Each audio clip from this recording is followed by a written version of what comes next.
ধূমপান, মদ্যপান ও মাদক সেবন স্বাস্থ্যের পক্ষে অত্যন্ত ক্ষতিকারক।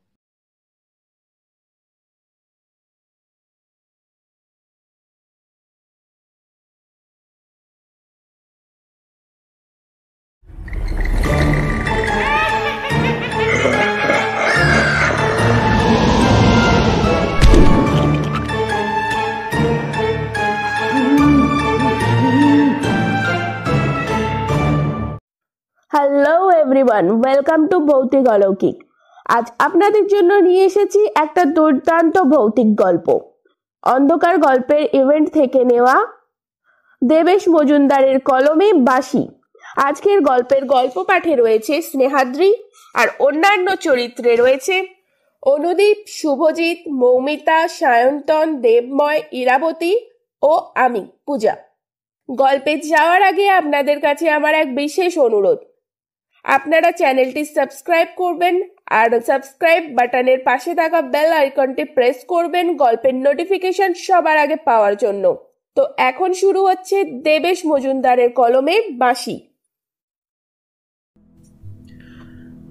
সকালে ইজি চেয়ারে বসে খবরের কাগজে চোখ বোলাতে বোলাতে বারে বারে অন্যমনস্ক হয়ে পড়ছিলেন বিশ্বনাথবাবু। কাল সন্ধেবেলা থেকে একটা মিষ্টি বাঁশির সুর ভেসে আসছে তার কানে। আসলে ব্যাপারটা কি ঘটছে কিছুতেই বুঝতে পারছেন না তিনি। সারা রাত ভালো ঘুম হয়নি তার। তন্দ্রাচ্ছন্নভাবে কেটে যায় পুরো রাতটা। কানে একটানা বাঁশির আওয়াজ। সেই সুন্দর মিষ্টি বাঁশির আওয়াজে আবিষ্ট ছিলেন তিনি। এতই সুন্দর সেই বাঁশির সুর যে অনেক দিন পর মন ভালো হয়ে গিয়েছিল একাকিত্ব আর ছেলের বাইক রাইডিংয়ে হতাশার জালে আবদ্ধ বিশ্বনাথবাবুর। সুরের জালে আচ্ছন্ন বিশ্বনাথবাবু ভোরের দিকে আচমকা বাঁশির আওয়াজ বন্ধ হতেই ঘুমিয়ে পড়েছিলেন। ঘুম ভাঙে পুতুলের ডাকে। সকালে ব্রেকফাস্টের পর বেশ ক্লান্তই লাগছিল বিশ্বনাথবাবুর।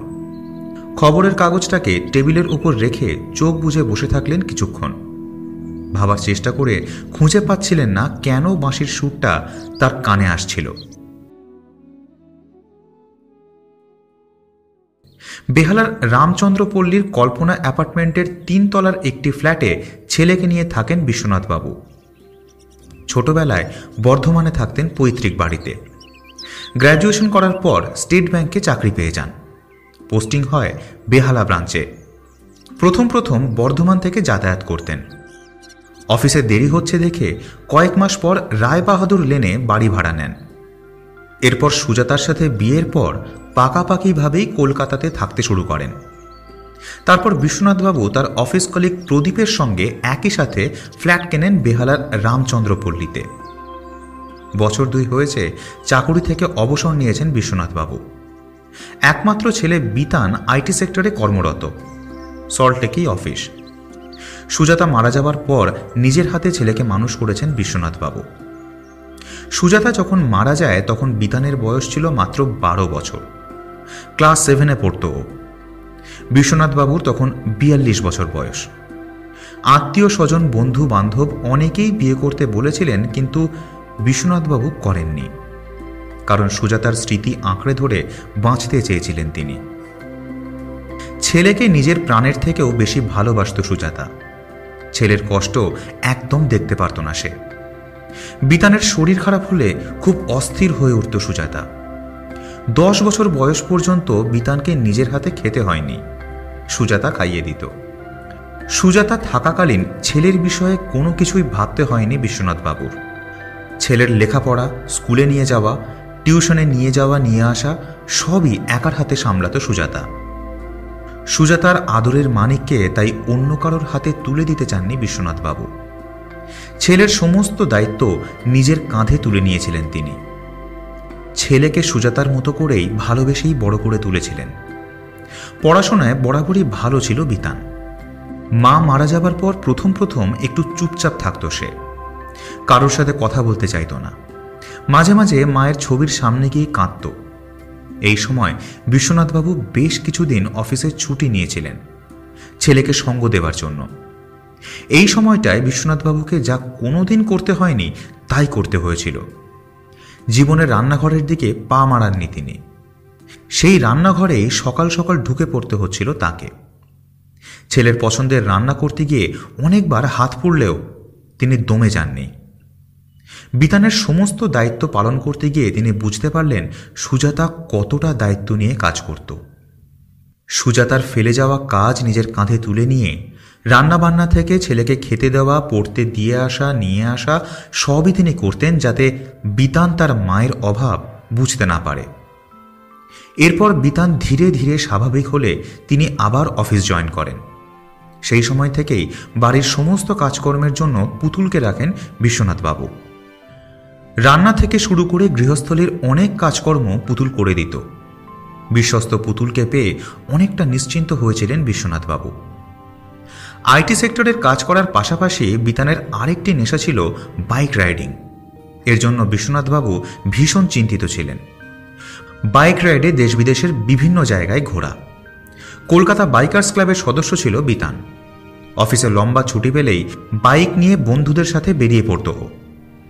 এবার পুজোর ছুটিতে ওদের কলকাতা বাইকার্স ক্লাবের সদস্যদের মধ্যে থেকে 7 জন রাইডার রাজু রায়, দেবদীপ কুণ্ডু, চয়ন ঘোষ, স্বপন পাল, সুমন মুখার্জি, সৈয়দ ইউসুফ ও বিতান মিলে বেরিয়ে পড়েছিল বারাণসীর টানে। থাকার জায়গা আগে থেকেই ওরা বুক করে রেখেছিল। বারাণসীতে হোটেলের সংখ্যা বেশ বেশি, সুতরাং আগে থেকে না থাকলেও অসুবিধা হতো না, ওরা জানত। কিন্তু অনলাইনে হোটেল বুকিং করলে বেশ কিছুটা ছাড় পাওয়া যায়, তাই থাকার জায়গাটা আগেভাগেই ওরা বুক করেছিল। অক্টোবরের পুজোর ছুটিতে কলকাতা থেকে 2 নম্বর জাতীয় সড়ক ধরে সোজা পৌঁছে গিয়েছিল পুণ্যভূমিতে। পথের মধ্যে একটা সমস্যায় পড়তে হয়েছিল ওদের। সুমনের মোটর বাইকটা মাঝে মাঝেই বন্ধ হতে থাকে। ওরা ওদের সীমিত কারিগরি জ্ঞান দিয়ে যথাসাধ্য চেষ্টা করেছিল, কিন্তু তাতে সুরাহা কিছু হয়নি। শেষে ঝাড়খণ্ডের বাগোদারে একটা গ্যারেজে নিয়ে গিয়ে সমস্যার সমাধান হয়। এর জন্য বেশ কিছুটা সময় ওদের ব্যয় করতে হয়েছিল। তবে এই ধরনের অম্লমধুর অভিজ্ঞতা, পথের ধারে চায়ের কাপের উষ্ণতা, ধাবায় গরম গরম রুটি তড়কা, মানুষের কৌতূহলী চাহনি, বহু অচেনা জনপদ, অচেনা ব্রিজ, রাজপথের গাড়ির হর্ন, এই সব কিছুই বিতানকে মনে করিয়ে দিচ্ছিল কবিগুরু রবীন্দ্রনাথ ঠাকুরের সেই বিখ্যাত লাইন, পথের প্রান্তে আমার তীর্থ নয়, পথের দুধারে আছে মোর দেবালয়। সন্ধ্যায় ওরা যখন গঙ্গা পেরিয়ে বারাণসী শহরে প্রবেশ করল, সারা শহর তখন ধূপের গন্ধে ম ম করছে। সেই সন্ধ্যেটা ভালোই কেটেছিল ওদের। বিতানের খুব ভালো লাগছিল শহরটাকে। শহরটির সার্থকতা বোধহয় তার উদারতায়। হিন্দু, বৌদ্ধ, জৈন, মুসলমান ধর্মের এক অদ্ভুত মিলনস্থল বারাণসী। বারাণসীর কাছেই সারনাথ, যেখানে ভগবান বুদ্ধ তার 5 জন শিষ্যকে নিয়ে প্রথম ধর্মচক্র প্রবর্তন করেন। জৈন ধর্মের 24 জন তীর্থঙ্করের মধ্যে 4 জনের জন্ম এই শহরে। এছাড়া বারাণসীকে বলা হয় মন্দিরের শহর। কাশী বিশ্বনাথ মন্দির ও অন্নপূর্ণা মন্দিরের ভাস্কর্য প্রাচীন ভারতীয় শিল্পকর্মের এক নান্দনিক নিদর্শনকেই পুনঃপ্রতিষ্ঠিত করে।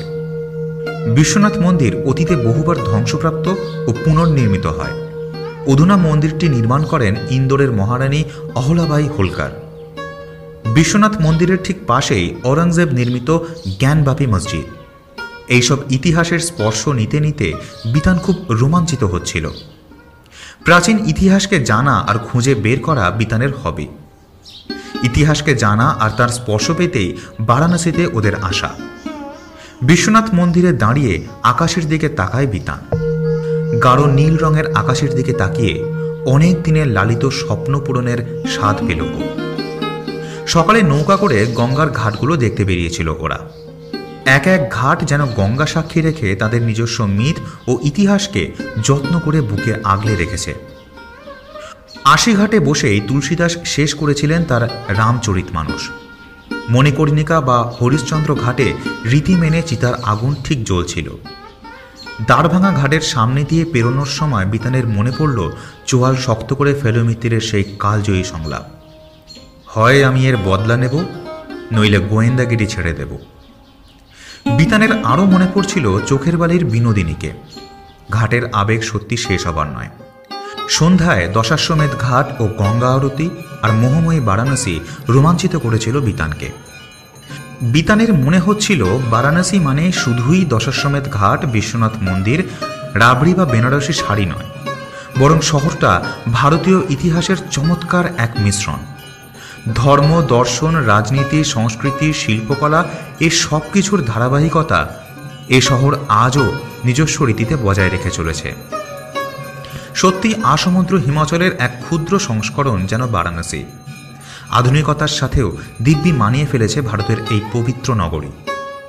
বিতান মনে মনে বলেছিল, হে পুণ্যভূমি, স্রোতস্বিনীর পায়ে পায়ে আরও বহু পথ চলতে হবে তোমায়।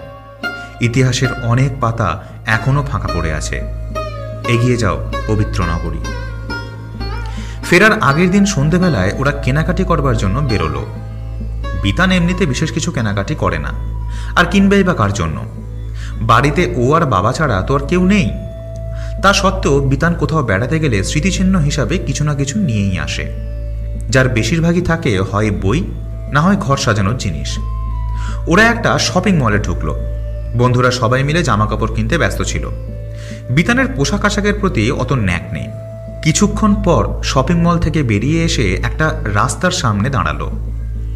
এতদিন ঘোরার নেশায় শহরটাকে ভালো করে দেখা হয়নি। রাস্তায় দাঁড়িয়ে শহরটাকে ভালো করে পর্যবেক্ষণ করছিল বিতান। কলকাতার মতন ব্যস্ত শহর না হলেও ভিড়ভাট্টা হয় ভালোই।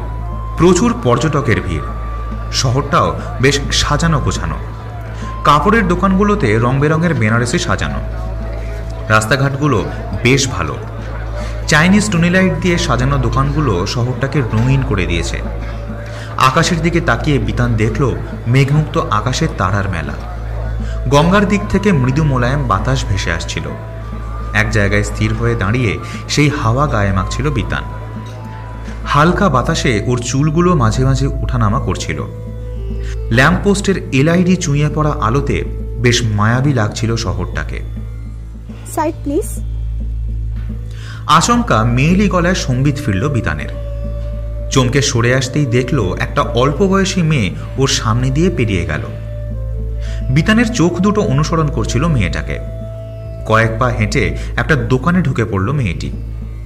কিছুক্ষণ পর বিতান হাঁটা শুরু করল। মেয়েটি যে দোকানে ঢুকেছিল তার সামনে এসে দাঁড়ালো ও। দেখল দোকানের সাইনবোর্ডে লেখা আছে গিফট প্যালেস। দোকানের কাঁচের দরজাটা টেনে ভিতরে প্রবেশ করলো বিতান। খদ্দের সংখ্যা দেখে বিতান বুঝতে পারল ভালোই নাম ডাক আছে এই দোকানটার। শোকেসের সামনে অনেকটা লম্বা মতন জায়গা। ডান দিকের এক পাশে ডান দিকের দেওয়ালে বড় বড় পুতুল আর টেডি বিয়ার।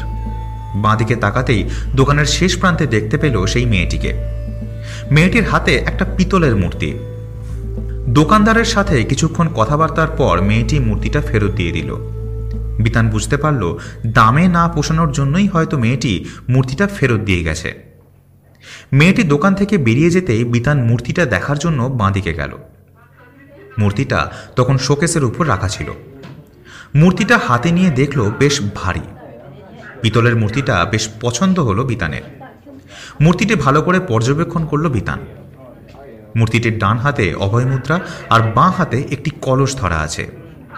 মুখে একটা সুন্দর হাসি। চোখ দুটোর মধ্যে একটা অমোঘ আকর্ষণ। মূর্তিটা পছন্দ হয়ে গেল বিতানের। বিতান জিজ্ঞাসা করল, ये किस देवी का मूर्ति है भैया? দোকানদার বলল, ये तो जक्सनी का मूर्ति है, घर में ले जाइए। आपका जो प्रॉपर्टी है ना वो सुरक्षित रहेगा। भाव कितना? ओ ज़्यादा नहीं, 2000 रुपये सिर्फ। মূর্তিটা দেখে বিতানের এতই ভালো লেগেছিল যে ও কোনো কথা না বাড়িয়ে মানিব্যাগ থেকে একটা 2000 টাকার নোট বার করে দোকানদারের দিকে বাড়িয়ে দেয়। দোকানদার একটা কাপড়ের ব্যাগে প্যাক করে মূর্তিটা বিতানের হাতে দেয়। দোকান থেকে বেরিয়ে আসে বিতান। রাতের খাবার তৈরি করে টেবিলের উপর ঢাকা দিয়ে পুতুল চলে যায়। যাবার সময় অবশ্য বলে গিয়েছিল, মেসোমশাই ডাইনিং টেবিলে খাবার ঢাকা দিয়ে গেলাম, সময় মতো খেয়ে নেবেন। বিশ্বনাথবাবুর কানে কথা গেল কিনা বোঝা গেল না। সন্ধে থেকে আবার বাঁশির সুরটা কানে আসছে। একবার পুতুলকে উনি জিজ্ঞাসা করেছিলেন যে ও কোনো বাঁশির শব্দ শুনতে পাচ্ছে কিনা। পুতুল বলেছিল যে ও কোনো বাঁশির শব্দ পাচ্ছে না। একই বাড়িতে থেকে তিনি শুনতে পাচ্ছেন বাঁশির শব্দ, অথচ পুতুল শুনতে পাচ্ছে না কেন? বেশ চিন্তিত দেখাচ্ছিল বিশ্বনাথবাবুকে। তবে তিনি আর কথা বাড়াননি। বাঁশির সুরে সারা সন্ধে তিনি এতটাই মজেছিলেন যে টিভিতে খবরের চ্যানেলটা চালিয়ে সেদিকে ওনার কোনো মন ছিল না। বাঁশির শব্দটা কোথা থেকে আসছে তিনি সেটাই বোঝার চেষ্টা করছিলেন। ঠাকুরঘর থেকে আসছে ভেবে তিনি উঠে ঠাকুরঘরের দিকে যেতেই তার মনে হলো সুরটা বাইরে থেকে আসছে। সেখান থেকে ড্রয়িং রুমে গিয়ে জানালা খুলে মুখ বাড়িয়ে দেখার চেষ্টা করলেন কোথা থেকে সুরটা আসছে। তখন আবার মনে হলো সুরটা বাইরে থেকে নয়, ঠাকুরঘর থেকেই আসছে। ভয়ঙ্কর বিড়ম্বনার মধ্যে পড়লেন বিশ্বনাথবাবু। শেষে হতাশ হয়ে বসে পড়লেন। বাঁশির সুরটা তখনও কানে এসেই চলেছে। চোখ বুজে তাড়িয়ে তাড়িয়ে উপভোগ করছেন তিনি। এত মধুর সুর জীবনে কখনো শোনেননি বিশ্বনাথবাবু। একটা স্বর্গীয় স্পর্শ অনুভব করছিলেন। বাঁশির সুর উপভোগ করতে করতে কখন যে ঘুম এসে গিয়েছিল বুঝতে পারেননি বিশ্বনাথবাবু। আচমকা টিভির শব্দে ঘুম ভাঙল। উঠে বসলেন তিনি। একটা বাংলা নিউজ চ্যানেলের নিচের বাঁদিকের কোণায় দেখলেন রাত 10:30। খুব অবাক হলেন তিনি। তার মানে সন্ধেবেলায় তিনি ঘুমিয়ে পড়েছিলেন। এই ভর সন্ধেবেলায় তিনি তো কখনো ঘুমন না, তাহলে আজ কি করে ঘুমিয়ে পড়লেন? এই সব কিছুই বেশ গোলমেলে লাগছিল বিশ্বনাথবাবুর। এমনিতেই তিনি রাত 10টার মধ্যে রাতের খাবার খেয়ে নেন। আজ অনেকটা দেরি হয়ে গেল। অনুভব করলেন বেশ খিদে পেয়ে গেছে। বিতান এখন বারাণসীতে। ও না থাকায় এখন খাবার খেয়ে শুয়ে পড়েন তিনি। বিতান থাকলে অবশ্য খাবার পর ঘণ্টাখানেক বাপ ছেলেতে গল্পগুজব করে তবে শুতে যান। এই 1 ঘণ্টায় ছেলের সাথে কথা হয় বিশ্বনাথবাবুর। বাকি সময়টা বিতান ব্যস্ত থাকে, সেভাবে ওর সাথে কথা হয় না। পুতুলের রেখে যাওয়া খাবারটা গরম করে নিয়ে খেতে বসলেন বিশ্বনাথবাবু। খেয়ে উঠে দেখলেন রাত 11টা বাজে। সন্ধ্যাবেলায় ঘুমিয়ে নেওয়ায় আর ঘুম নেই চোখে। অগত্যা হাত মুখ ধুয়ে সোফায় বসে টিভি দেখছিলেন। সন্ধ্যাবেলায় 1 ঘুম দেওয়ায় শরীরটা বেশ ঝরঝরে লাগছিল বিশ্বনাথবাবুর। ঘুম থেকে ওঠার পর বাঁশির সুরটাও আর পাচ্ছিলেন না তিনি। 2 দিন ধরে সন্ধ্যাবেলায় এই সুন্দর বাঁশির সুরে তিনি বেশ মজে আছেন। নিজেকে আর একা লাগছে না। বাঁশির সুরে মনটা বেশ ফুরফুরে লাগছে।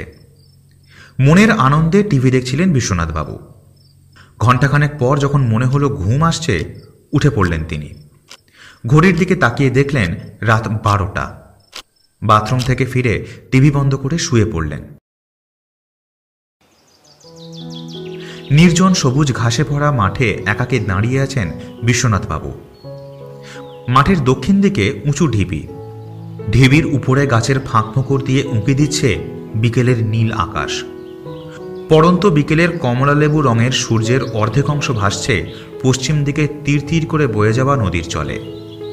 নদীর স্বচ্ছ নরম জলের নিচে থাকা স্বর্ণালী বালুকণাগুলো দেখতে পাচ্ছেন বিশ্বনাথবাবু। জলের মধ্যে খেলে বেড়াচ্ছে ছোট ছোট মাছের দল। মাঝে মাঝে নিজের মধ্যে খুনসুটি করছে। উত্তরে বটশিমুলে ঘেরা চণ্ডীমণ্ডপে আদিম রূপ। পূর্ব দিকে দিগন্ত বিস্তৃত বেড়া কলমির জঙ্গল।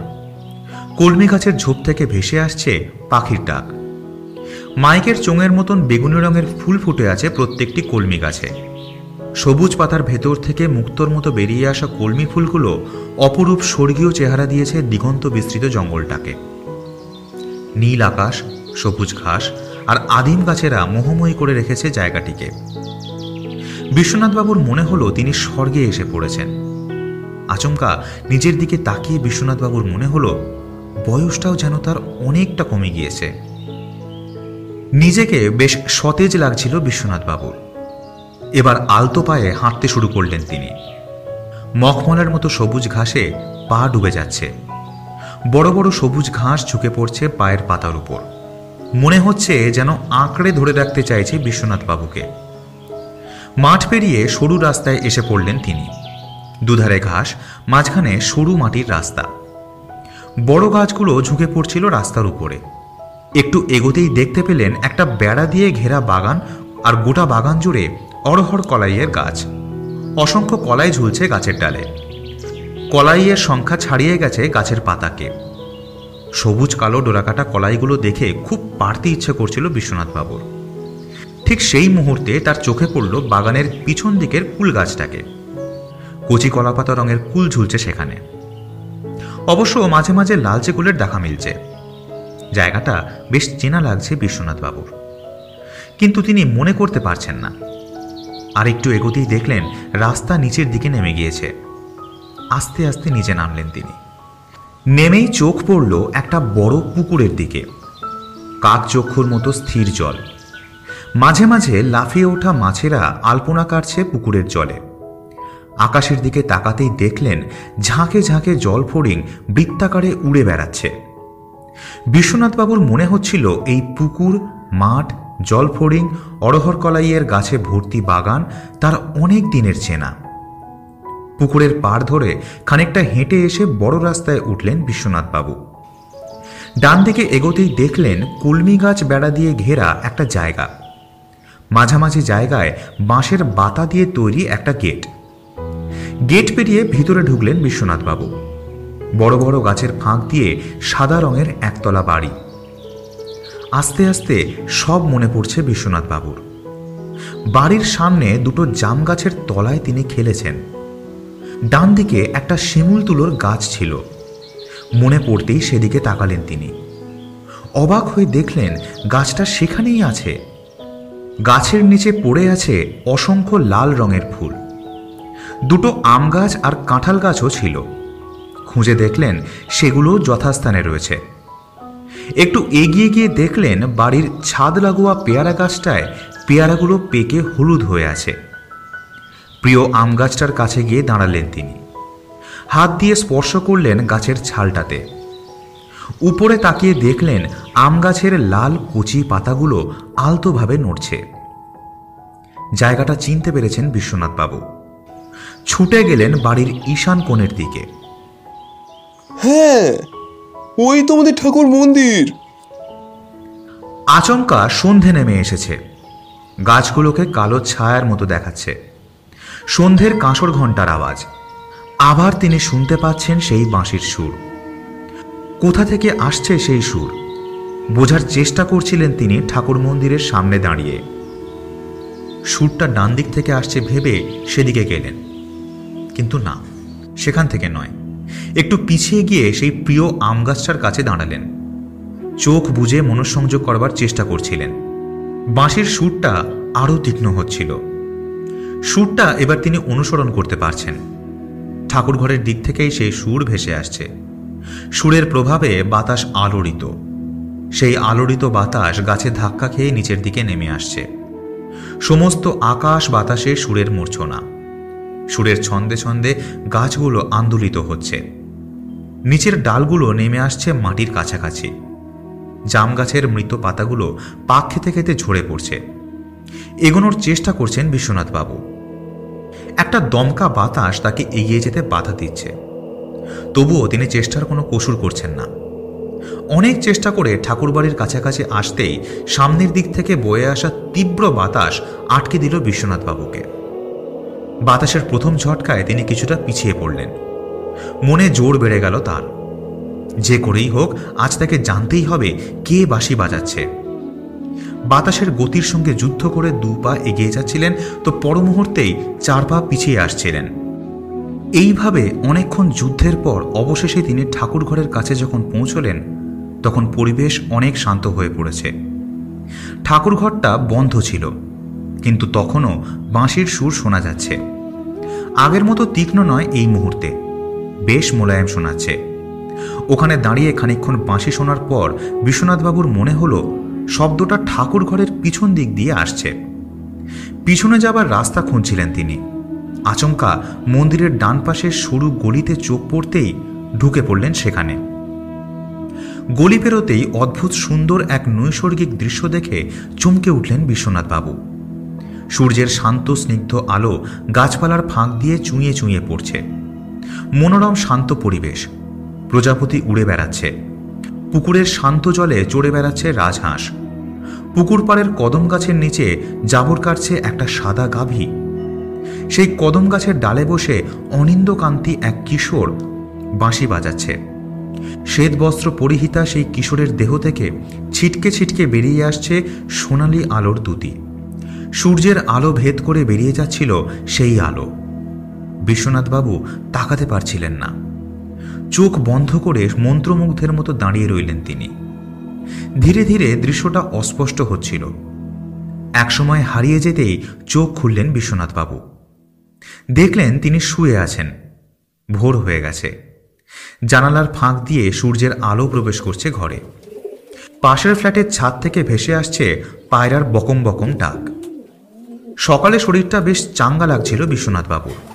গত রাতে তিনি হারিয়ে যাওয়া ছেলেবেলাকে ফিরে পেয়েছিলেন।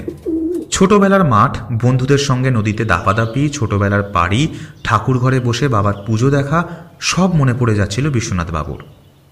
রাতে স্বপ্নে দেখা সেই অনিন্দকান্তি কিশোরটি কিছু কি ইঙ্গিত দিয়ে গেল? কারণ দুদিন ধরে সন্ধেবেলায় তিনি শুনতে পাচ্ছেন সেই মিষ্টি বাঁশির সুর। বিশ্বনাথবাবু বুঝে গেলেন এই রহস্য লুকিয়ে আছে তাদের বর্ধমানের বাড়িতে। তখনই তিনি সিদ্ধান্ত নিলেন যে আগামীকালই তিনি বর্ধমান যাবেন। বেলা 12টা নাগাদ বিতান বাড়ি ফিরে এলো। দীর্ঘ পথ বাইক রাইডিংয়ে বেশ ক্লান্ত ছিল সে। দুপুরে গরম গরম আলু পোস্ত, মাছের ঝোল ভাত খেয়ে উঠে পড়ে টেবিলে পড়ে থাকা নিউজ পেপারটা হাতে নিয়ে শোবার ঘরে ঢুকল। পেপারে হেডিংগুলো দেখতে দেখতে অচিরেই গভীর ঘুমে তলিয়ে গেল সে। যখন ঘুম ভাঙল তখন সন্ধে হয়ে গেছে। হাতে মুখে জল দিয়ে সোফায় এসে বসতেই পুতুল এসে চা দিয়ে গেল। বিতান জিজ্ঞেস করল, পুতুল দি, বাবা কোথায় গেছে? পুতুল বলল, এই মাত্র বাজারে বেরিয়েছে। তুমি ছিলে না বলে এই কদিন তো সেরকম বাজারই হয়নি। তাই বলল কাল সকালে একবার বর্ধমান যেতে হবে, একটু সবজি বাজার করে দিয়ে যাই। চায়ের কাপে শেষ চুমুক দিতেই বাইরে থেকে কলিং বেলের আওয়াজ। উঠে গিয়ে দরজা খুলল বিতান। 2 ব্যাগ বাজার হাতে বিশ্বনাথবাবু ঘরে ঢুকলেন। এই সন্ধেবেলা বাজার যাবার কি দরকার ছিল বাবা? আর এত বাজারই বা কি জন্য করলে? ফ্রিজ খুলে দেখ, কোনো সবজি নেই। তুই ছিলিস না বলে বাজারে যেতাম না। যেটুকু প্রয়োজন হতো বাড়ির সামনে সবজিওয়ালা কিনে নিতাম। আর শোন, কাল আমি বর্ধমান যাচ্ছি, তার পরদিন ফিরব। কোনো কাজ আছে বাবা? অনেকদিন যায়নি তো, দেখে আসি বাড়িঘরটা কেমন আছে। রাতের বেলায় খাওয়া দাওয়ার পর বিতান ব্যাগ থেকে যক্ষিণী মূর্তিটা বার করে বাবার হাতে দিল। মূর্তিটা খুব পছন্দ হলো বিশ্বনাথবাবুর। মূর্তিটা হাতে নিয়ে ভালো করে দেখে ড্রয়িং রুমের শোকেসে রাখলেন তিনি। সকালে উঠে বিশ্বনাথবাবু বর্ধমানের উদ্দেশ্যে রওনা দিলেন। বাবাকে গেট পর্যন্ত এগিয়ে দিয়ে এসে আবার শুয়ে পড়ল বিতান। সকাল 10টা নাগাদ উঠে পুতুলদের তৈরি গরম গরম খাবার খেয়ে অফিসে রওনা দিল সে। মাঝরাতে একটা মেয়েলি কণ্ঠস্বরে বিতানের ঘুম ভেঙে গেল। চোখ মেলে তাকালো বিতান। কানে তখন প্রতিধ্বনিত হচ্ছিল কথাগুলো। ফিসফিস করে বিতানের কানের কাছে মুখ এনে কে যেন বলছে,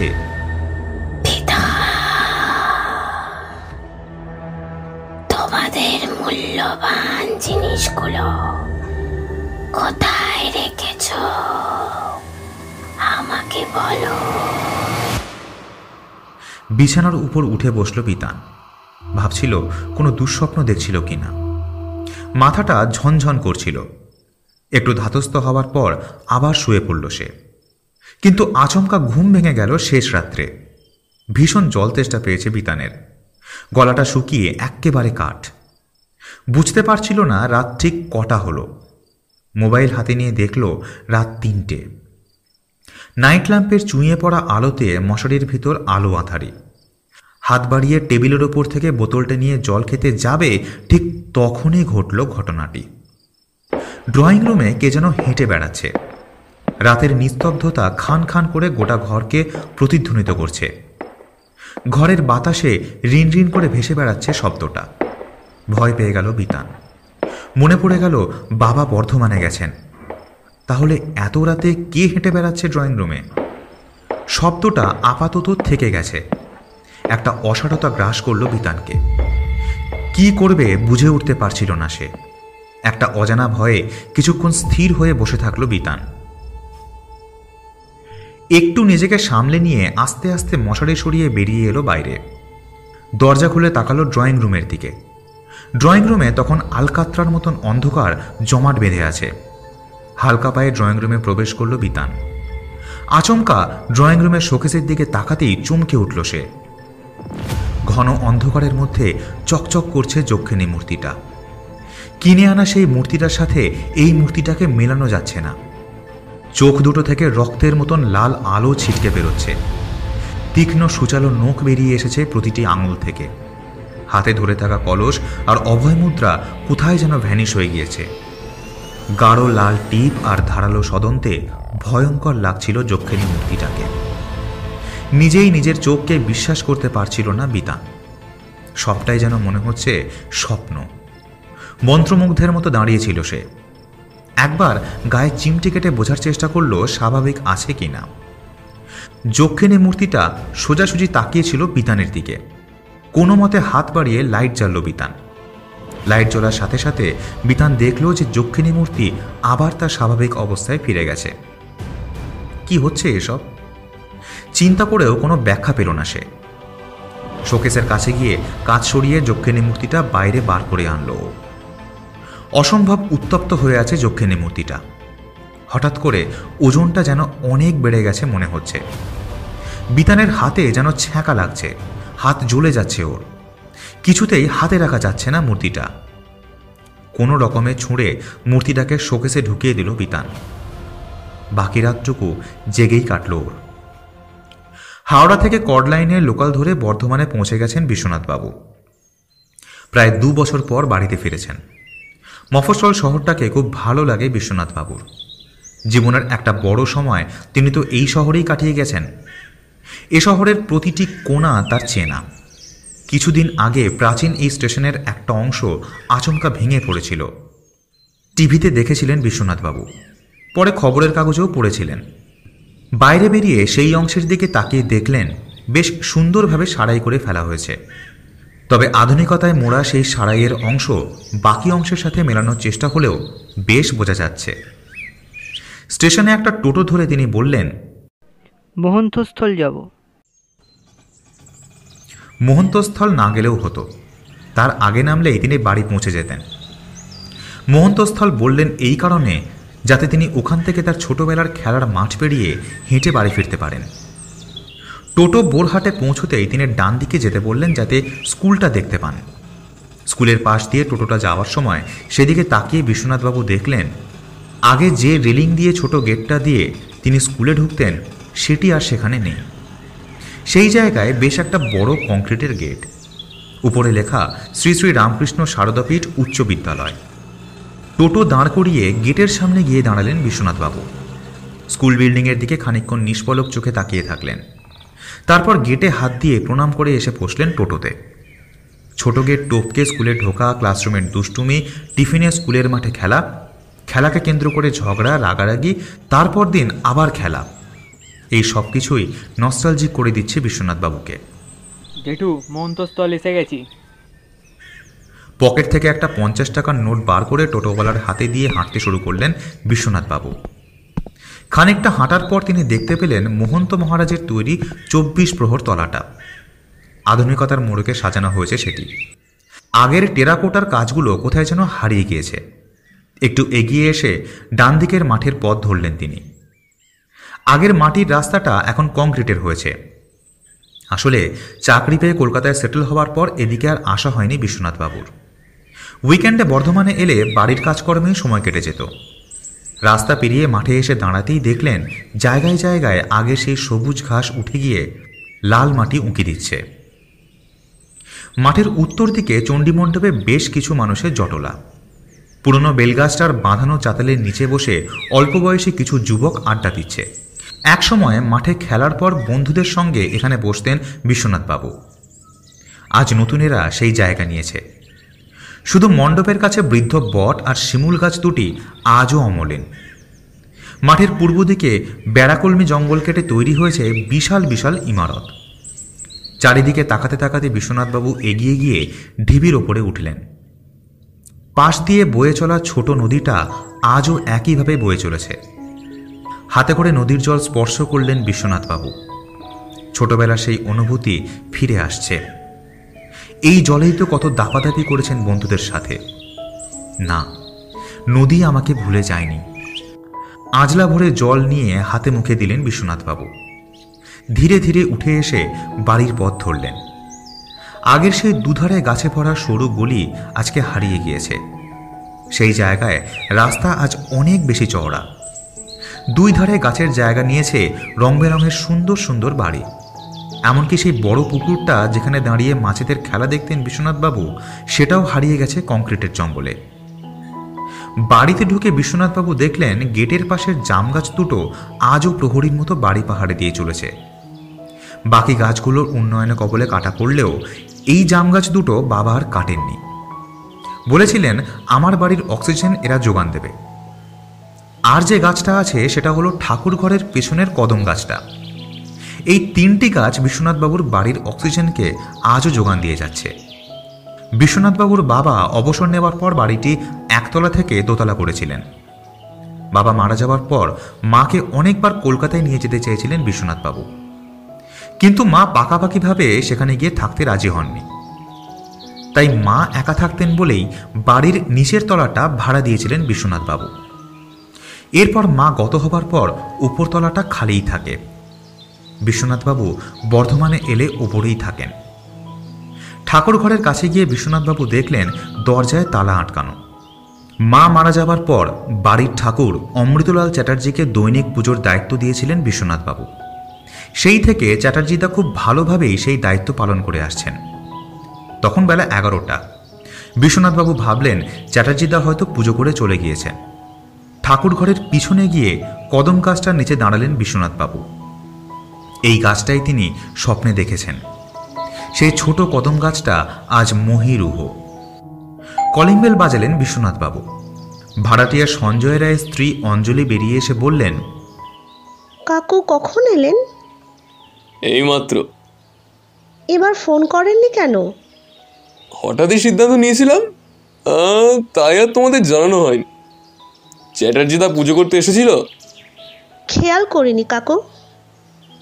অঞ্জলি সদর দরজাটা খুলে দিতেই বিশ্বনাথবাবু দোতলায় গিয়ে ড্রয়ার থেকে ঠাকুর ঘরের দ্বিতীয় চাবিটা বার করে নিচে নেমে আসলেন। তারপর ঠাকুর ঘরের দরজা খুলে দেখলেন রাধা মাধবকে শয়ান দেওয়া আছে। কদিন যে পূজা হয়নি ঠাকুর ঘর দেখে সেটা ভালোই বোঝা যাচ্ছে। আর দেরি করলেন না বিশ্বনাথবাবু। এক্ষুনি চ্যাটার্জিদার খবর নেওয়া দরকার।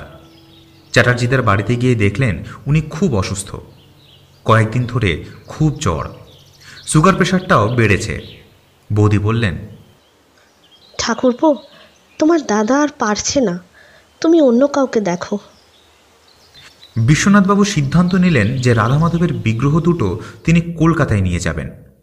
এই বিগ্রহ দুটি একমাত্র বিশ্বনাথবাবুর বাবা দেশভাগের সময় বাংলাদেশ থেকে নিয়ে এসেছিলেন। যতদিন বেঁচে ছিলেন নিজের হাতে পুজো করতেন। সকালে উঠে রাধা মাধবের পুজো না দিয়ে তিনি কোনো কাজ করতেন না। দুপুরে এবং সন্ধ্যাবেলায় বিশ্বনাথবাবুর মা পুজো দিয়ে শয়ান দিতেন। বাড়ি ফিরে স্নান করলেন তিনি। এরপর আলমারি থেকে ধুতি পাঞ্জাবি বের করে পরলেন। তারপর ঠাকুর ঘরে গিয়ে রাধা মাধবকে তুলে পুজো দিলেন। অনেকদিন পর নিজের হাতে রাধা মাধবের পুজো দিয়ে খুব ভালো লাগছিল বিশ্বনাথবাবুর। রাতের বেলায় দুলালের হোটেল থেকে রুটি তরকারি এনে খেয়ে শুয়ে পড়লেন বিশ্বনাথবাবু। সকালে উঠে আবার স্নান করে পুজো করলেন। তারপর গাড়ি ভাড়া করে রাধা মাধবের বিগ্রহ নিয়ে কলকাতায় ফিরে এসে ঠাকুর ঘরে প্রতিষ্ঠা করলেন। অফিসের কাজে একদম মনোনিবেশ করতে পারছিল না বিতান। কাল রাতে যক্ষিণী মূর্তিটার ওই ভয়ঙ্কর রূপ এখনও চোখের সামনে ভাসছে। উফ, কি ভয়ঙ্কর চাহনি! বিতানের সমস্ত চেতনাকে এলোমেলো করে দিয়েছে।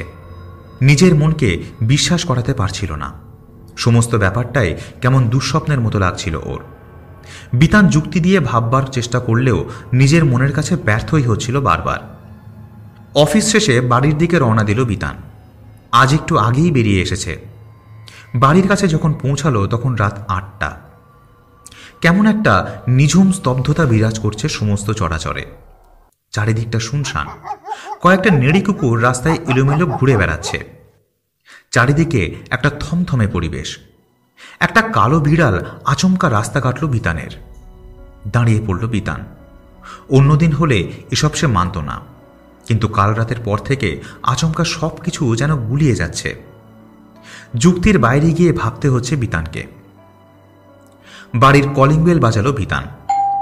বিশ্বনাথবাবু দরজা খুলে দিতেই বিতান ঘরে ঢুকল। জামাকাপড় ছেড়ে ফ্রেশ হয়ে নিজের ঘরে ঢুকে গেল সে। আজ আর কিছুই ভালো লাগছে না তার। বইয়ের র্যাক থেকে নতুন কেনা গল্পের বইটা বের করে খানিকটা পড়তে শুরু করলো। কয়েক পাতা পড়ার পর আর ভালো লাগছিল না। ড্রয়িং রুমে এসে বাবার পাশে বসল। বিশ্বনাথবাবু টিভি দেখছিলেন। বিতানের বারে বারে চোখ চলে যাচ্ছিল যক্ষিণী মূর্তিটার দিকে। শান্ত স্নিগ্ধ মূর্তিটার সাথে গতকাল রাতে দেখা ভয়ঙ্কর মূর্তিটাকে কিছুতেই মেলাতে পারছিল না বিতান।